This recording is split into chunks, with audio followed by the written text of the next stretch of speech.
Hey all, I wanted to go ahead and just take a few moments to give an overview of what a capstone proposal should look like and give some detail into how the introduction and problem statement should be structured. As a brief overview, the capstone proposal generally has a specific format. And although capstone projects may vary widely from discipline to discipline, they'll all have this kind of general flow in terms of your title page, your introduction, description, research methodology section, your outline timeline, and then your reference pages. Okay. Again, it's a brief document that's outlining what your final capstone project is about, how you're going about achieving it, and any resources you need. It'll basically serve as the blueprint for your entire project. This is also a good opportunity to narrow your focus and to knock out some research during the introduction portion, which is what we're focusing on in the lecture today, and save yourself some grief if you are diving into an area of interest that you find simply has no credible resources. Okay, so it's a big help to you as a student before you're committing a lot of time and effort towards a project. Okay, and it's, again, this is going to be the outline of your end product. So the problem statement and introduction are going to be the bulk of your proposal and most likely will be used in your final product. Okay, so again, the purpose of your project proposal is to help your instructor understand what your project's about.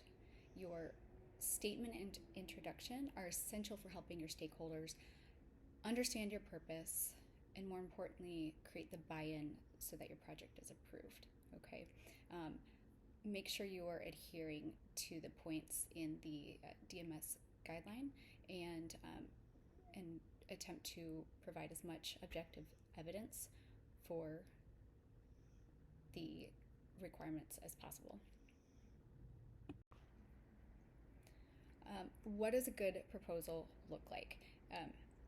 It should be brief. So the length is generally 2 to 5 pages. For our class, the requirement for the manual is 5 to 7. Again, this is double spaced, and you can include your reference page as pages. Okay, and so I do count the title page as well. Remember, this is a proposal and an outline. This is not your final project, so anything longer is discouraged unless your institution says otherwise. So it needs to be concise, clear, and direct. Okay. It also needs to be structured, so the information flow should be clear, it should be logical, and it also should document. This document, somebody should be able to scan it in a few minutes and understand what you're talking about, even if they're not in your area of expertise. Okay, so it needs to be clearly stated in your problem statement, and then it should also be straightforward. Okay, so the person reviewing your proposal wants the answers to questions such as, what is your project about? How are you going about doing it? What resources do you need? You may not need any. If you do need resources, how do you intend on obtaining them? And who's going to be involved in your project? Is it just you? Are you doing something at work, for example, like creating SOPs or protocols? So will that involve a quality and safety team? Okay, but provide these answers, be simple, be direct in your proposal, and you'll have a much better chance of impressing your audience. Okay, and we also want to be compelling in our language. Okay, so the language should be convincing, so you need to be confident on what your goals are. Be a little enthusiastic. This is a really important project. I'm presenting it because of X, Y, or Z. Okay, so don't be afraid to share your enthusiasm as long as it's succinct. Okay, you must provide relevant evidence that the project's going to work and how it fits into your field. Okay, And then lastly, we want to make sure it's detailed. Okay, you just said be brief, but be detailed. Well, you can do both, okay? Succinct, to the point. Even though it's brief, you have to give detail to support your points, which means everything is going to be as many objective statements as you give. You do need to make sure these aren't feelings. These are objective statements backed by research, and that is why you'll be providing your references in AMA format. As far as our research problem goes, or our statement, a thesis statement and problem statement can be used a little bit interchangeably, and it should be done in one sentence, and this will be included in your final capstone project write-up, okay? The research problem is your problem statement of the project proposal. So, and easy, again, one sentence, and keep in mind that you're going to use it in your actual project as well as your proposal. What makes a good introduction? You want to probably stay within about 200 words or less, and you're describing what the background what the project is about. So give the rationale for the project, why you think it's important, why it should be carried out. You'll start with a background, of course, give some importance, and then give the rationale behind it. So, and this could flow throughout the body of your introduction statement. I should say paragraphs, plural. Think about rationale as to the social implications of the project that you're going to undertake. How is it going to help the organization work for you or society at large? And here is your chance to describe the original contributions that your project is going to help for the target group. This could be educating peers. This could be writing a research paper for publications to educate peers. This could be creating a YouTube channel specific for your population, or a podcast, okay? Also, in the case of a project like a deliverable or a creative project, describe the product you're going to develop. Again, rationale behind everything that you're talking about. Describe the format of your deliverable. Is it going to be, if it's creative, is it going to be via video? Again, software, new curriculum, health or education program, policy papers, etc. And in the case of a research project, you might have to give some expected outcomes. What do you expect based on existing data about the same? Okay.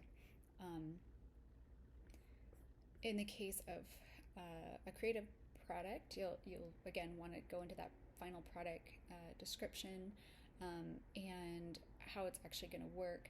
How will your outcomes look? How are they going to affect or help your target group? How will you evaluate its efficacy and success?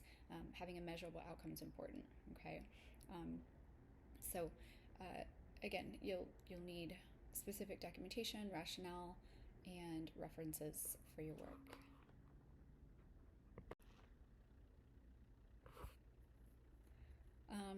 So just some pro tips for you.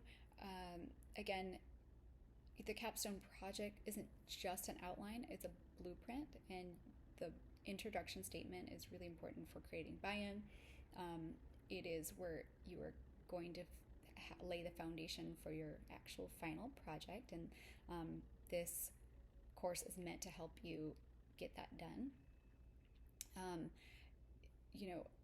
You want to captivate and highlight your project's real-world relevance and how it's going to benefit the target group. So in order to capture and get buy-in, we need objective data. So use data and references as often as possible in your introduction statement, okay?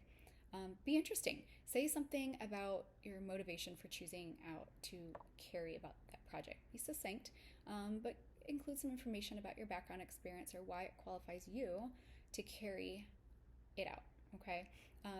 That way your audience can connect with you and the project on a little bit deeper level by making it by making it personal, okay? Um, Utilize caution with your resources and references, okay? Make sure that you're using your EBM skills to pick um, good quality references, okay? Um, Restrict yourself to the primary and secondary sources with a very high academic credibility level um, in order to give your project more merit, all right? Um, this isn't a feel good statement, it's objective, it needs to be scientific. Uh, Also, fulfill the requirements per the manual, okay? So, follow the instructions supplied by your institution faithfully. So, our manual is a great resource. It spells out very simply the uh, expectations for your capstone final project. And so make sure you're making that clear that you're following those within your proposal. And really spend time on your research question. You don't have to utilize the question we utilized earlier in the course. If you have a different research question or passion and that's what you want your capstone to be about, please use it. This is meant to be helpful for you. If you're doing a capstone project proposal in theory, that's okay too if you're not there yet, but I would encourage you to utilize this time to your advantage. So spend quality time on your project title, your hypothesis, and your research problem. Okay, that's going to make your ability to create a really good introduction much easier. Okay, a couple other tips: avoid quotes. Okay, so unless you have a good reason to choose a quoted phrase rather than a paraphrase, just stick to your own words and make sure you just cite your resources. All right.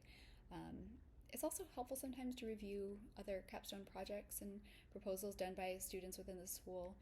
You can reach out to the research, probably the research coordinator may be helpful for that, or the librarian might have some that prior students have done that gives you an idea of kind of how to format your own. I'll caution you against doing it too deep of a dive because sometimes you can get a little bit of a thought, kind of a creativity block once you see somebody else's work because then it's hard to come up with your own. Okay, so I'll let you all get to it. If you have any questions, please feel free to reach out. Have a good day.